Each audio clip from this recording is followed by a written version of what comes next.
Well, hi there. Hi, how's it going, guys? I know it's been a while. Um, yeah, I think I should probably tell you what's been going on. Um, well, I guess it was 11 months ago was my last stream, and I got a phone call from the ex-wife. Well, uh, short story long. We're still married. We just never. We've just been separated for wow, probably a good 18 years, I guess. But we're best friends. We've always been best friends, and we just get along better as friends instead of man and wife. And so we really work well together. And what happened was she phoned me, and uh, she has another house, and I'm staying at our old house with my daughter downstairs and her boyfriend. Nah, he's a good guy. And so, anyways, we she has she had a lot of the property was in really rough shape, so she asked for my help, and uh, we started doing the whole outside of the house, and it was a disaster. It was horrid. Um, there was so much junk, so much crap. There was a camper filled with garbage and disgusting. The landscaping was nasty, but it's a very big lot. As if you've seen some of the prior videos, you'll notice it is a pretty big lot. And so, anyways, I was doing my streaming, and then I said, "Oh, sure, no problem. I'll help you out. We'll go over there and we'll fix her up, make it look beautiful." And of course, one thing led to another, and I noticed, it's been a week since I've streamed, and that's okay. That's all right. I'll get back to it. Yeah, I'll just finish up this little thing.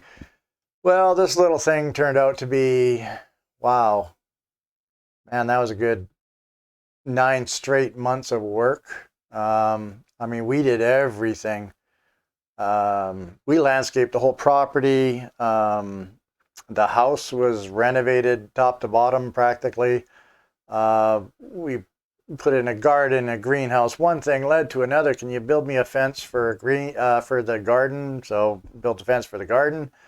Can you? Oh, there's a raspberry strawberry patch. Can you build a fence? Yeah, build a fence for that. And but before I could build the fence, I had to go into my garage and just gut the whole thing and do redo all the wiring and drywall, then put all the machinery back, then clean it up, just so I can, have the room start making these fences. So I created a jig. I started making a lot of sections for the fence, and then we went and installed those. Next thing winter's was already over. It's springtime now. We're getting into summer. Then of course we had the fires. The fires were absolutely terrible. Really tough to breathe. It was so smoky, so dark for months. So if I was just beginning to see light at the end of the tunnel, and we got the garden in, we got a new lawn put in. I didn't have anything to do with that. We have, well, I have four stepsons, her four boys, and we had a boy and a girl. So we had all the boys over there working hard, laying all the sod and everything. We had a, what do you call it? Not a pergola, but, gazebo, metal gazebo that we had at this property. Ended up moving it over there. That was fun, taking it apart. I remember putting it together, and it was thousands of parts. And so take it apart, make sure I labeled and kept everything, put it back together over there. We actually had to build a, excuse me, a rock foundation. And we put that on there. And like I said, then we got we planted blueberry bushes. We already had peach trees, apricot, plum, pear, cherry trees. We had these combo hybrid trees, and anyways, then we planted the garden, and then I had to learn everything about gardening. I had no clue what that was. The greenhouse, buying and putting that up. It was basically morning till night, pretty well. I was so exhausted, so tired. So not only that, but I had to take care of this house and that house. So when I wasn't over there, which was very rarely, I was over here gutting the yard, just getting rid of all the crap and garbage. Not that, like we just had a lot of stuff and it was time to get rid of the stuff. If you have a piece of property and you want to enjoy it, get rid of the crap, then you could see your property. So we did that, or I did that. Funny how I didn't get much help over here, but over there I would get help. Anyways, so I was, I was extremely tired a lot. And meanwhile, in my work area here, it just became a dumping ground for, this and that. She still had a lot of furniture and stuff over here. And so we were in the process of moving stuff bit by bit, piece by piece over there. I was just trying to clear all this out. I had it to the point where my living room was like totally empty. I was going to move my whole setup in there because I had way more room. And what do I need a living room for? I'm a bachelor, man. I don't need a couch. I watch TV from my bedroom, like normal people. And so, okay. It's so hard to lose track. I mean, I could write a book. There's so much that happened. So I was at her place. We were looking at the whole property, very happy. She has a renter that was down in the basement, and older guy. He was always looking for work, looking to make a few bucks. So we helped him out, and he was doing quite a bit of the work with me and the boys, and when they were there. Pardon me. So, anyways, one morning, I was talking with Debbie. That's my, I guess you call her my wife because she's still current. But anyways, I was talking to Debbie. We were talking about what we're going to do with this area. There's a renovation that we're going to do in the patio, and we're throwing ideas around. And she goes downstairs to wake up Ken, that's his name. And so I'm outside, I'm having a cigarette, I'm kind of staring at everything. What should we do here? She comes running out and she says, "Come downstairs, he's dead, he's dead." And so anyways, now this guy had a history. Debbie had to go downstairs one time before because he OD'd on some drugs, and she had to give him CPR, until the paramedics came. Then they gave him that, I don't know, that shot or whatever they give you when you OD. And they brought him back, and, apparently he had a history of this. So this time, I go downstairs. There's a prostitute in the bathroom gathering her stuff. She's bawling her eyes out, and there he is on the bed. It was pretty. It was a pretty terrible sight. It looked, whatever his death, because I didn't know at the time, whatever he died of looked very excruciating. His hand was up in the air like this, and he had this horrid look on his face. Anyways, we found out he died of I think it was carfentanil. Was in some heroin that he was taking. So anyways, so now we got a dead body. I'm trying to I didn't try to resuscitate him because you could obviously tell he was dead for quite a while. But why the prostitute was in there for all that time and didn't say a word, didn't phone anybody, she was probably scared to death. I'm not really sure. But anyways, so anyway, she ends up taking off. Cops wanted to talk to her about it, whatever. And anyways, I got 911 on the phone, and they're telling me, start giving him chest compressions. I said, look, lady, the guy's dead. He's been dead for hours. He's got rigor mortis setting in. Trust me, I've seen enough bodies in my lifetime, and I don't really care to see any more. And oh, whatever. So anyways, there he was. So we had to, we had to wait for the coroner and the paramedics and everything. They hauled him out of there, and then they told us what he died of. And so we had to get all his belongings and all his stuff all packed up. And Debbie, she's a very generous person, so she arranged for a service for him.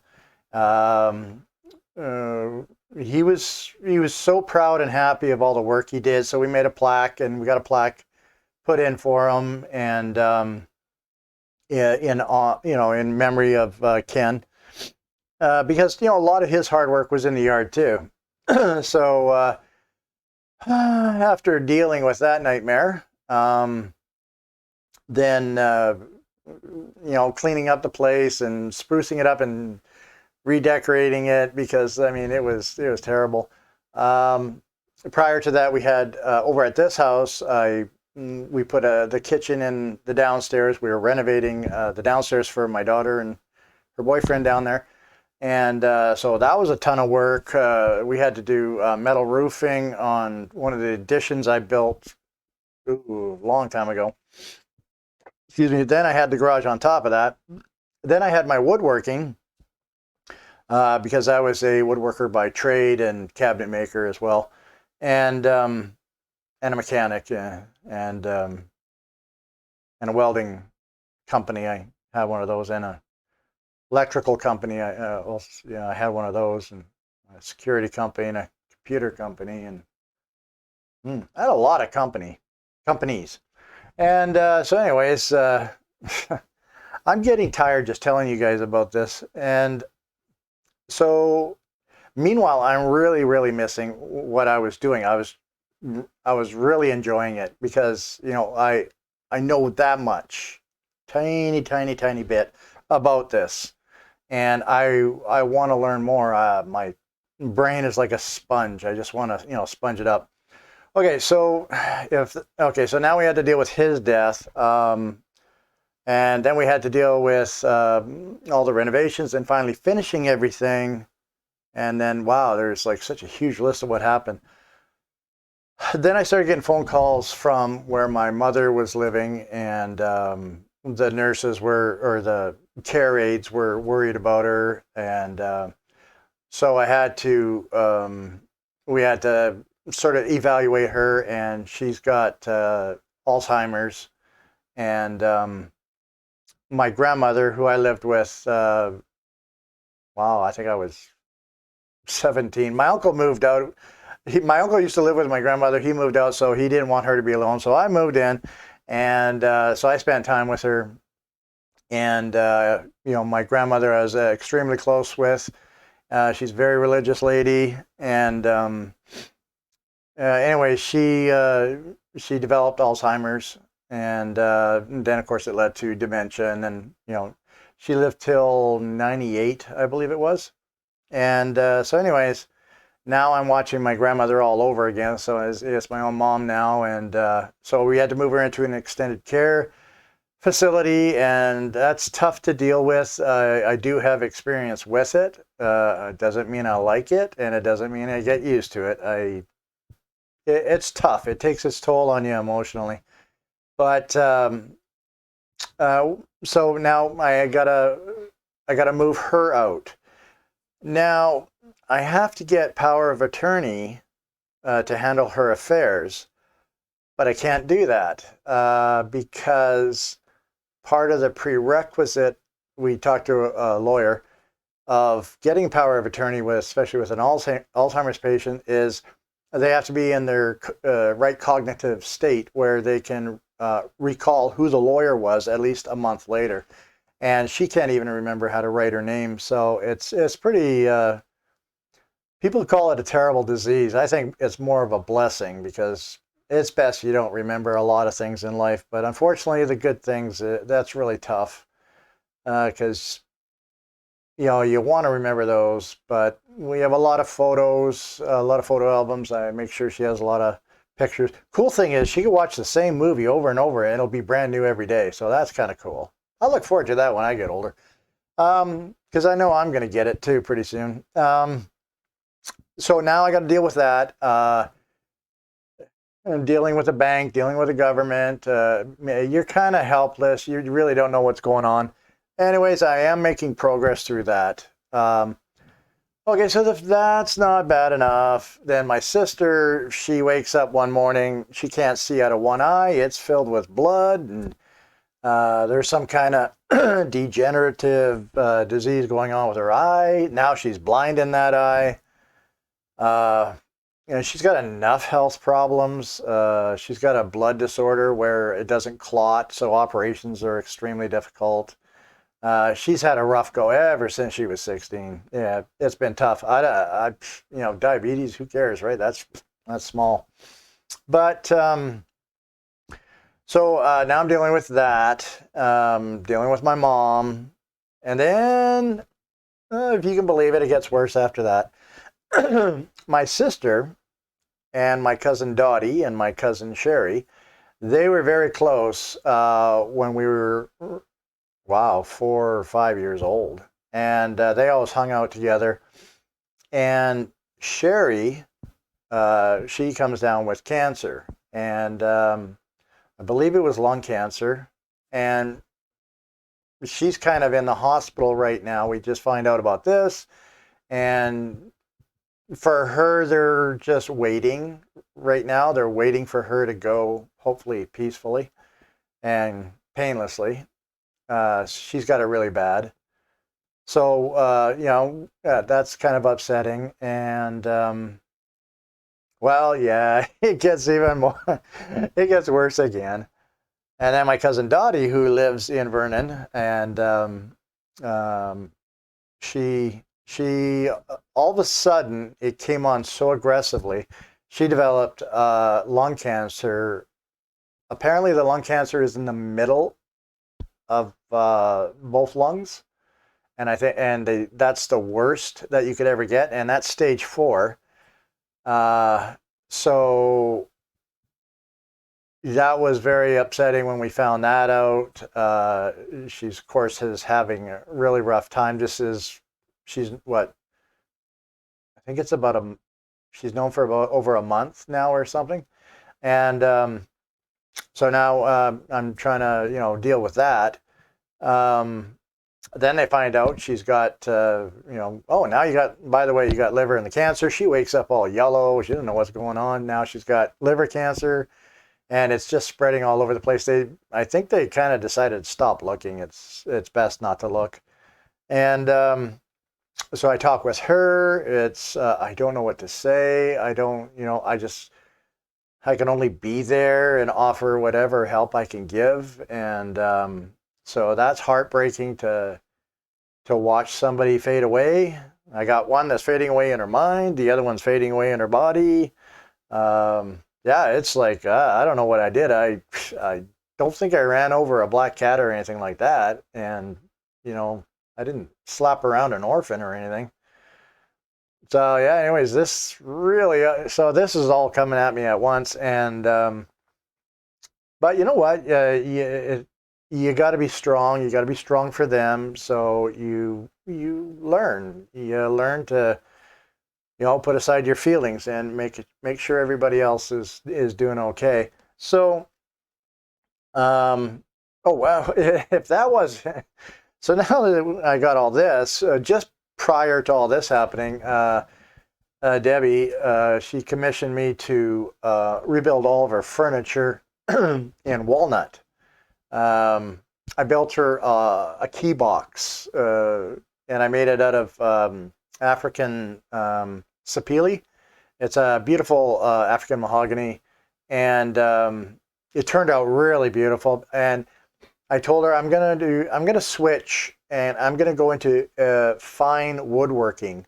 I'm gonna be doing that as my hobby, not just rough build this dresser, build that, whatever. I still try to do a nice job, but this, I'm gonna go, like exotic hardwoods. I'm gonna go like if it takes me a week to build a drawer front that's just perfect, so be it. I'll do it.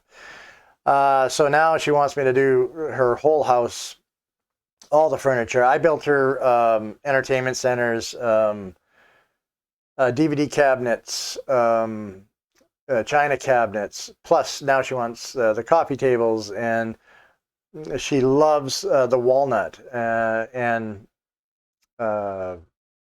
I've got so much to do. I'm doing a kind of like a miniature dresser she uses as an end table. So everything is custom. So that's fun. I love the design process. I love building it. I love working with the wood. It's fantastic. Got a lot of machinery. On top of all this going on, I had to go out and buy different machinery. Plus, she loves to go to Kelowna, which is like 45 minutes away from here. So we drive there practically every second, third day, going shopping. And yeah, it's like this big whirlwind that's going on. So we decided to sit down, and I talked to her, and I said, I'm the kind of guy that I have interest in a lot of things, and I can do a lot of things very well, but I can only do them well one at a time. And the only reason I can do certain things well is because I have such a fascination, such an interest in it. And that doesn't make me special or in any way, because anybody can do it if they have passion for it. And the funny thing is, the one thing I really had a passion for was what I was doing here, and all of a sudden it had to stop. I didn't even go golfing for like 2 years. I really miss golfing. I like golf because it's difficult, and I love it because it's a challenge. And when I try really, really hard, I can be a scratch golfer, which is a golfer who golfs at par on a championship course. Well, what we got up here anyway. But golf is golf. And I learned that it took a few years, but I learned it, and I learned how to do it. And I love it. I love it so much. And it keeps you limber too. I notice the heavy construction, it takes its toll on you. And so anyways, so I told her this, I want to get back into doing this. So I came into the office. I started organizing, cleaning up. That took a week. It was a nightmare in here. And sorry about that. Forgot to turn. Usually I turn my phone off. I forgot. See, Alzheimer's kicking in already. So anyways, it took a long time just to get this place straightened out. Then I started going through all my computers. I had this huge box over here full of older computers, 15-inch and 13-inch MacBooks, MacBook Pros. And so I started going through those because what I don't have is working chassis. So if I get a motherboard in, just a motherboard, at least I could pull out a working chassis, and test the board out after I fix it or whatever. So going through all those, found, you figure out how much crap you have, the stuff that doesn't work. I have stacks of, I got a whole bin full of boards. You can probably see it's that one right there in the bottom. Those all have to be checked. I have one up there. I think it's a 2850. That's the only one out of the whole pile that actually works. Oh yeah, and you should see that one, man. I'll tell you, the conformal coating on the board is pristine. It's like it was made yesterday. That was the coolest thing when I'm looking at the microscope. Well, it's so clean, and I'll have to dig it out and show it to you. It's really cool. So anyways, so now that I got it all sorted out, I ordered a benchtop multimeter. I went and got another power supply. I went by the two recommendations that Paul had on his Paul Daniels has on his website under the tools, mainly because I'm really lazy. And if he figured out all the issues that this is an okay brand, sounds good to me. I don't have to worry about it. I got lots of other things to do. Yeah, I got tons of things to do. So he saved me a whole bunch of time. So I just went and got the power supply, got the benchtop multimeter coming. I've got some A1466s coming. I got two, where are they? They're kind of right behind me there. I got two 4924s. I got to fix those. I still got about 4 or 5 in the queue over there. I haven't touched any computers hardly at all, except for when I was tidying up. I haven't used my equipment. Yesterday I actually turned stuff on. I soldered something. Oh dear, terrible. I got attacked by the cats. Debbie's got two Maine Coon cats, and we were trying to introduce them to my daughter's dog, who is a border collie crossed with a hanging tree. Hanging tree. Yeah, I had to look it up too. Beautiful dog. Looks like a hyena. Beautiful dog. Beautiful disposition. But unfortunately, for some reason, her cats, she's got 4 dogs. No, she's got 5 dogs. She just picked up a mini Australian Shepherd. Beautiful, beautiful little puppy. And her cats will go up and rub against her pit bull. And, Willow, the little Australian Shepherd, will play tug of war with pit bull. I mean, everybody gets along there great. But as soon as when my daughter's dog went over there, her name is Belle. When we took her over there, she got along great with all the dogs. But for some reason, these cats don't like her. So I was trying to hold the cat. I don't know if you know what a Maine Coon is. Is it Maine Coon or Coon Maine? I can't remember. It's one of the two. Anyways, yeah, I tell you, just ate me alive. I got scars everywhere. So that was kind of not a good idea, but we were doing it like extremely slow. And as soon as, I didn't even get a chance to let go. I just got mauled by the thing. Strong cats. Whew. Anyways, yeah, that was a lot to happen in 11 months. And you know what? It's funny because every single day seems to be something new. However, I talked to Debbie and I said, look, I'm going to have to slow down on a lot of this stuff. I really want to do just the woodworking, and I can do that in the daytime. And I want to do my computer stuff at night. In order to do that, I need my concentration, which means I need my peace and quiet, which means I don't need any more work. So we talked about it, and it's going to work out now, I think, which is really happy because I am tired. I am exhausted. And I got a whole stack of these 3115s. I got to get these working because I have 2 or 3 chassis that I got to test to see if the actual chassis are working. In order to do that, I need a board that actually works. So anyways, I want to go through these and I want to fix those. So I miss talking with you guys. I miss chatting. It was good to see everybody. Catching a live stream from Paul Daniels is extremely difficult for me. I don't know what it was. The schedule was just next to impossible. So I always end up watching his episodes after the fact. And last night it was just so weird. I turned my TV on. I was going to go outside for a cigarette, which I'm trying to quit. Really, it's not easy. And I saw that he was streaming. Whoa! So immediately I kind of jumped on, and it was good, seeing everybody. And I miss the chatting, and so it was nice nice to be remembered. That was pretty cool. But yeah, I'm looking forward to getting back into it. Probably gonna do. I'm gonna fix a couple of 3115 boards.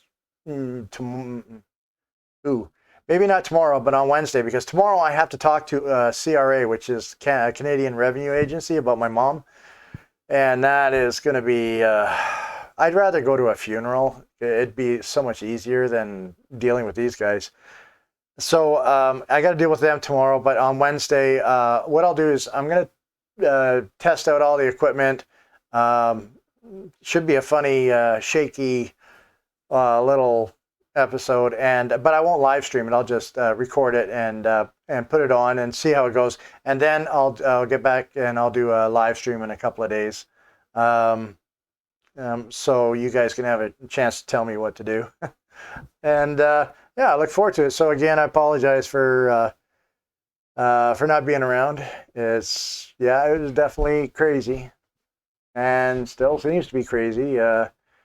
But you know what? We're pushing on. We're making it. We're making things happen, and we're dealing with it. So you know what? You just got to have a great positive attitude.